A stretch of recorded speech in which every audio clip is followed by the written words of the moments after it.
The syringe was inches from Atlas's skin when the dying German shepherd suddenly gathered the last of his fading strength, lifting his heavy paws to pull Sequan Marcus Thorne into a desperate, sobbing embrace. Marcus felt the dog's hot tears soak into his uniform as the veterinarian suddenly recoiled, her face turning a ghastly shade of white as she noticed a rhythmic, metallic clicking sound emanating from Atlas's chest that shouldn't exist in a dying animal. Subscribe now to witness this miracle of loyalty and comment with the city you are watching from, so I can see how far this hero's legacy travels. The cold steel of the examination table felt like a slab of ice beneath Marcus Thorne's trembling palms. "There's nothing more we can do, Marcus," Dr. Hayes whispered, her voice cracking as she avoided his shattered gaze. Marcus didn't answer. He couldn't. The air in the room had turned to lead, suffocating the very man who had faced down armed cartels and burning buildings without flinching. Atlas, once the most feared K9 on the force, a 90-pound engine of pure muscle and protective fury, lay there like a discarded shadow. His breathing was a series of shallow, raspy stutters that tore at the silence of the clinic. "The department already signed the papers, buddy," Marcus choked out, his forehead pressed against the dog's dull fur. "You don't have to fight anymore. You've done enough. You've saved me so many times." Atlas let out a weak, aching whine that sounded less like pain and more like an apology for leaving. Marcus remembered the first day they met at the academy. Atlas was a wild, untamable force of nature with scars on his muzzle and fire in his eyes. Every other handler had walked away, calling the dog a liability, but Marcus had seen the soul behind the snarl. "I'll take him," he had said, and for 12 years, they had been a single heartbeat. Now that heartbeat was flickering on a monitor that sounded like a countdown to his own destruction. "Are you ready?" Dr. Hayes asked, her hand hovering over the injection tray.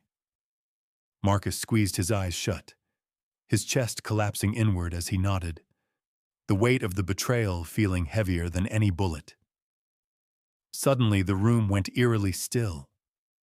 Atlas's ears twitched with a sharp, sudden awareness that shouldn't have been possible for a dog in organ failure. The German shepherd struggled, his muscles coiling with a desperate, frantic energy as he forced his front paws upward. "Atlas, easy! Stay down, boy!" Marcus cried out, trying to steady him, but the dog wouldn't be denied. Atlas wrapped his paws around Marcus's shoulders, pulling his handler into a crushing, heartbreaking embrace. Marcus felt the dog's body trembling against his chest. He felt the hot, heavy tears sliding onto his sleeve. "He's crying, Marcus," Dr. Hayes whispered, her own tears blurring her vision. "Dogs aren't supposed to cry like this. He's trying to tell you something." The monitor beside them suddenly spiked, the irregular series of beats sounding more like a frantic SOS than a final collapse. Dr. Hayes froze, the syringe steady in her hand, but her medical instincts were screaming that something was fundamentally wrong with the diagnosis. "Wait," she breathed, she leaning closer to Atlas's ribcage as the dog let out a sharp, involuntary jerk. "That's not systemic failure. That's localized neurological trauma." Marcus pulled back just enough to see the vet's pupils widen in utter disbelief. "What are you talking about? You said his organs were shutting down," Marcus demanded, his heart pounding a frantic rhythm. "I was wrong," Dr. Hayes whispered, immediately lowering the needle and reaching for a stethoscope. "His heart isn't failing because it's tired. It's reacting to something internal, something sharp." The room transformed in an instant, The suffocating grief was replaced by a frantic, high-stakes race against a clock they hadn't known was ticking. "Get the portable X-ray in here now!" Dr. Hayes shouted to the hallway, her sorrow vanishing behind a mask of clinical focus. Marcus held Atlas's head, his fingers tangling in the fur as he looked into his partner's clouded eyes. "Fight for me, buddy. If you're still in there, don't you dare let go." The machine hummed to life, a low, ominous vibration that seemed to vibrate in Marcus's very teeth. The first scan flashed bright and quick across the monitor, and the room fell into a silence so profound it felt like the walls were holding their breath. "What is that?" Sequan Sharp breathed, stepping closer to the screen. Among the pale outlines of ribs and tissue, a dark, jagged metallic shape gleamed back at them like a shard of obsidian. It was lodged deep between the ribs, centimeters away from Atlas's moving heart. "That is a foreign object," Dr. Patel stated, his jaw tightening as he zoomed in on the fragment. "It's been shifting inside him. Dix's every breath he took was moving that metal closer to a major artery. That's why his vitals were crashing." Marcus felt a sickening wave of guilt wash over him as a memory surfaced from 2 weeks prior, a rainy night in an abandoned warehouse. He remembered the sound of a metallic crack when a suspect swung a pipe at him. He remembered Atlas staggering for just a second before continuing the chase.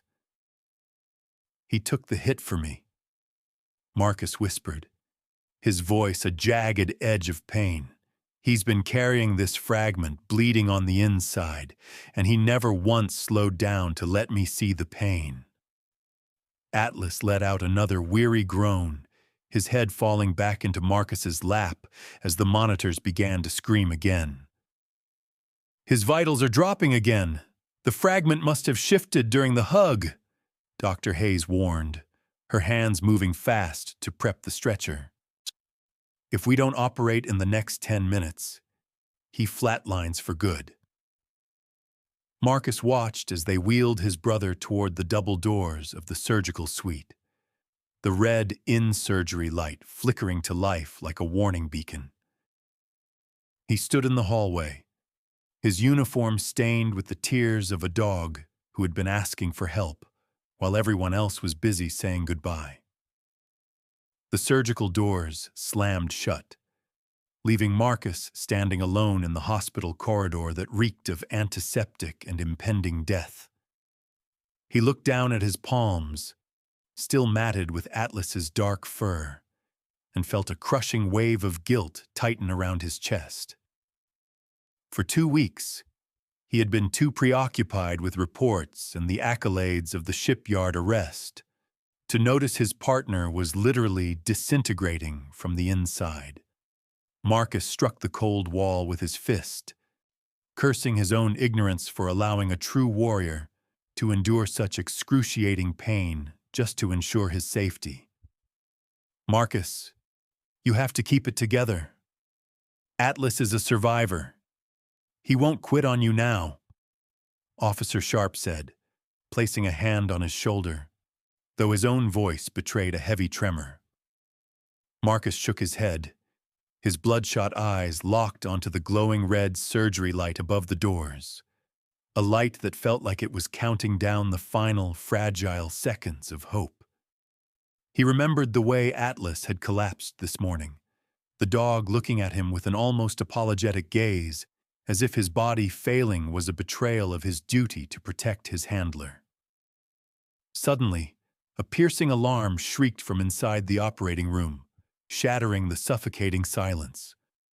Marcus lunged toward the glass, his heart stopping as he saw the medical team swarming the table, their arms moving frantically under the high-intensity surgical lights. Dr. Hayes burst through the doors, sweat drenching her forehead and her face etched with pure horror. His heart just dropped. The fragment shifted and hit the aorta. "We're performing manual stimulation right now." Marcus buckled to the floor, feeling the world vanish beneath his feet in a void of absolute despair. He couldn't lose Atlas. Not like this. Not because of a bullet that was meant to pierce his own chest, instead of this loyal soul. In his darkest moment, Marcus whispered a prayer he had long forgotten how to say, begging for a miracle for the only friend who had never turned his back on him. Inside, the monitor continued to emit a single, hollow, flat-line tone, sounding like a death sentence being carried out in the helpless presence of everyone watching. The flatline tone from the monitor pierced the hallway like a physical blade, and Marcus felt his knees buckle as the sterile air of the clinic suddenly felt devoid of oxygen. "Atlas, don't you dare leave me like this! You fought through fire and lead for a decade! You don't stop now!" Marcus roared at the closed doors, his voice a raw, jagged edge of desperation that made the waiting officers bow their heads in silent grief. Inside the surgical suite, the muffled shouting intensified. Dr. Hayes was performing manual cardiac stimulation, her hands physically pumping the life back into a heart that had decided it was tired of the pain. Sharp grabbed Marcus's shoulder, trying to anchor him as the man's fists began to bruise against the drywall. He's a K9, Marcus. He's a soldier. He's not going to let a piece of metal have the last word. The seconds stretched into an eternity of silence, until the rhythmic, frantic alarm suddenly shifted into a steady, fragile beep. The doors swung open just enough for Dr. Patel to step out, his surgical gown stained and his forehead glistening with sweat. "We got him back, but the fragment is deeper than the scans showed. It's literally grazing his aorta every time his heart beats." Marcus didn't breathe. He just stared at the doctor, his soul hanging on the next syllable. "I need you to talk to him through the door, Marcus." He flatlined, but the moment he heard your voice from the hall, his heart rate spiked just enough for us to stabilize him. Marcus pressed his forehead against the cold wood of the surgery door, his tears soaking into the grain. "Atlas, it's me. I'm right here. I'm not moving an inch until you walk out of there on your own four paws." A sudden crash of metal from inside the room sent the staff into another frenzy. The fragment had shifted again, and the monitors began to scream an entirely different, more terrifying tone. "We're losing him again. The artery is tearing," a nurse shouted, and the red surgery light began to pulse like a dying star. Marcus felt a chill crawl down his spine as he realized the truth. Atlas wasn't just dying from an injury. He was dying from a sacrifice he had made in total silence. He replayed the warehouse raid in his mind, seeing the masked gunman he had missed, seeing the moment Atlas had lunged into the path of a bullet he hadn't even heard. "The fragment isn't from a pipe, Marcus. It's a high-velocity jacketed hollow point," Dr. Hayes yelled through the door as she worked to clamp the bleed. The realization hit Marcus like a physical blow. His partner hadn't been hit by debris. He had been shot by a professional who was still out there. As the monitors reached a fever pitch of mechanical panic, Marcus realized that the threat to Atlas wasn't just on the operating table. The person who had fired that shot knew they had failed to kill the handler, and they might still be watching the clinic. The surgical doors rattled as the medical team fought to stabilize the catastrophic bleed. Marcus felt his pulse thundering in his ears, a chaotic rhythm of fear and fury. "Manual pressure isn't holding. We're losing the suction." Dr. Patel's voice was strained, the clinical detachment finally cracking under the weight of the moment. Marcus pressed his face against the cold glass, his breath fogging the surface as he watched the monitor's green line turn into a jagged, dying forest. Atlas, you son of a gun! You do not quit on me! He roared, his voice cracking with a raw, visceral grief that silenced the entire hallway. Sharp grabbed his arm, pulling him back as a second alarm began a high-pitched, rhythmic screaming that signaled a complete cardiac arrest. Inside, the chaos was a blur of silver instruments and frantic commands. Marcus saw Dr. Hayes' silhouette hunched over the table, her shoulders moving with the rhythmic force of manual heart stimulation. "He's back! He's back! I have a pulse!" a nurse shouted, and the frantic alarm shifted into a steady, fragile beep that felt like a gift from God. Marcus sagged against the wall, his knees nearly buckling as the adrenaline began to drain, leaving behind a cold, hollow terror. Dr. Patel stepped out moments later, his mask pulled down to reveal a face aged 10 years in a single hour. His surgical gown was a map of Atlas's sacrifice. "We extracted the fragment, Marcus. It was a high-velocity, jacketed hollow point, not a pipe shard," the doctor whispered, holding an evidence bag that contained the jagged truth. Marcus stared at the metallic splinter, the realization hitting him like a physical blow. Atlas hadn't just been injured, he had been hunted. "He didn't just take a hit. He intercepted a bullet meant for my head," Marcus realized, his voice a jagged edge of fury and guilt. The transition from relief to a new, sharper danger happened in a heartbeat. Marcus noticed the clinic's front doors slide open, admitting a figure in a dark hoodie who didn't look like a grieving pet owner. "Sharp, we have a problem," Marcus hissed, his hand instinctively reaching for the holster that wasn't there while his eyes locked on the newcomer. The stranger stopped, his gaze scanning the hallway before landing on the surgical suite with a cold, professional intent. Marcus felt a chill crawl down his spine. The shooter hadn't come to check on the dog. They had come to finish the job they started in the warehouse. "Atlas saved me once. Now it's my turn to return the favor," Marcus muttered, his jaw tightening as he stepped into the path of the approaching threat. Just as the stranger reached into his jacket, the surgery doors opened again, and the nurse's voice rang out with a desperate urgency. "Officer Thorne, you need to get in here. Atlas is awake and he's panicking." The surgery doors swung wide, but Marcus Thorne didn't move toward the dog. He pivoted to face the shadow in the dark hoodie approaching from the clinic entrance. "Sharp, the back door now!" Marcus hissed, his voice a jagged edge of pure, tactical ice. The stranger's hand was already deep inside his jacket, the metallic slide of a suppressed firearm echoing against the sterile tile floor. Marcus didn't wait for a clean shot. He lunged, his boots skidding on the wax as he tackled the intruder into a row of plastic waiting room chairs. The crash was deafening, a cacophony of breaking plastic and grunted curses that shattered the clinic's artificial peace. "You think you can finish it here? In a house of healing?" Marcus roared, his fingers locking around the stranger's wrist with a strength fueled by 2 weeks of suppressed guilt. The intruder bucked, the suppressed pistol skittering across the floor toward the reception desk, as Sharp descended like a thunderclap, pinning the man's other arm. "He's one of them, Marcus. The warehouse crew." Sharp panted, his knee grinding into the intruder's spine.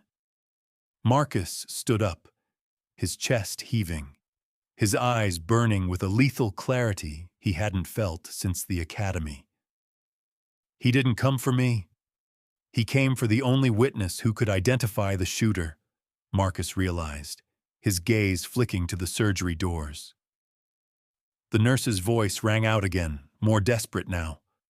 "Officer Thorne! He's tearing his stitches! He won't settle until he smells you!" Marcus turned, leaving the intruder to Sharp's professional fury, and sprinted into the recovery room. The room smelled of ozone, blood, and the metallic tang of a life barely reclaimed. Atlas was thrashing on the recovery mat, his bandages already blooming with fresh, crimson evidence of his struggle. His amber eyes were wide, glazed with anesthesia and a primal protective panic that made the heart monitors scream in protest. "Atlas! Down! That's an order, soldier!" Marcus bellowed, his voice vibrating through the small, sterile space.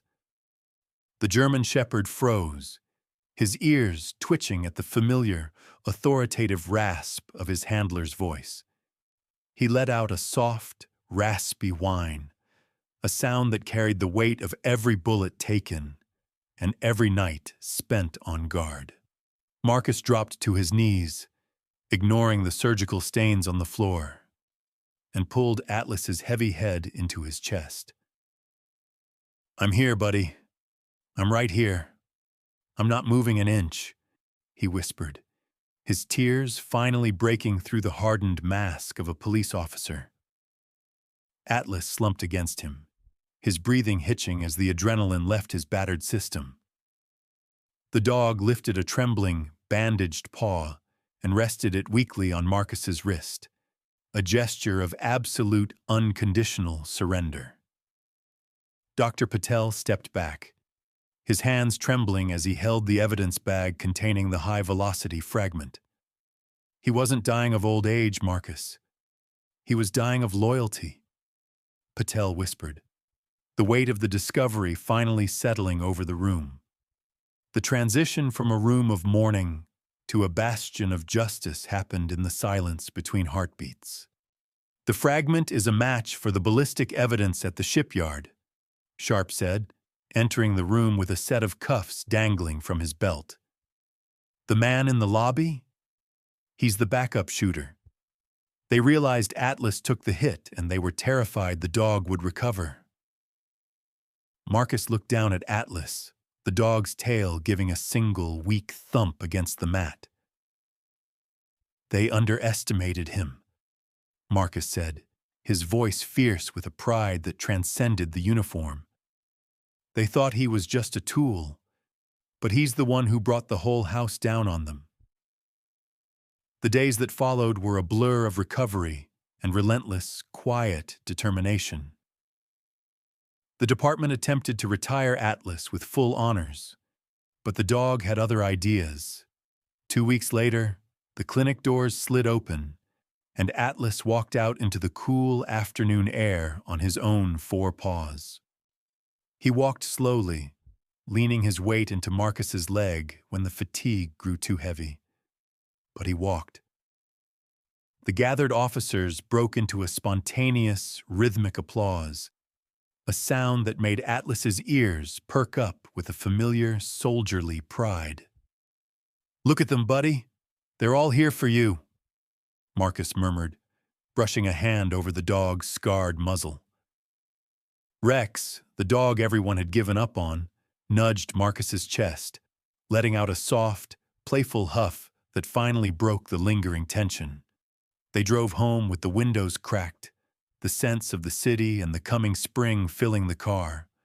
Marcus watched Rex in the rearview mirror, the dog's head resting on the officer's jacket, his breathing deep and peaceful for the first time in years. When they reached the house, Rex didn't hesitate at the door. He marched inside to his favorite spot by the couch, as if he had never left. Marcus sat on the floor beside him, the evidence bag from the clinic now a permanent part of his personal files. The investigation had led to a dozen arrests. A whole network of corruption unraveled because a dog refused to slow down. "You saved my life, and then you saved the city," Marcus said softly, resting his hand on Rex's side where the fur was beginning to grow back over the scar. Rex's tail thumped once, certain and steady, a heartbeat of pure, unbreakable devotion. Marcus realized then that strength isn't measured in noise or the ability to endure pain. It's measured in the willingness to stand in the gap for those you love, even when you're the only one who knows you're bleeding. True loyalty is a silent battle fought in the dark. And Marcus Thorne would never again doubt the hero who walked beside him.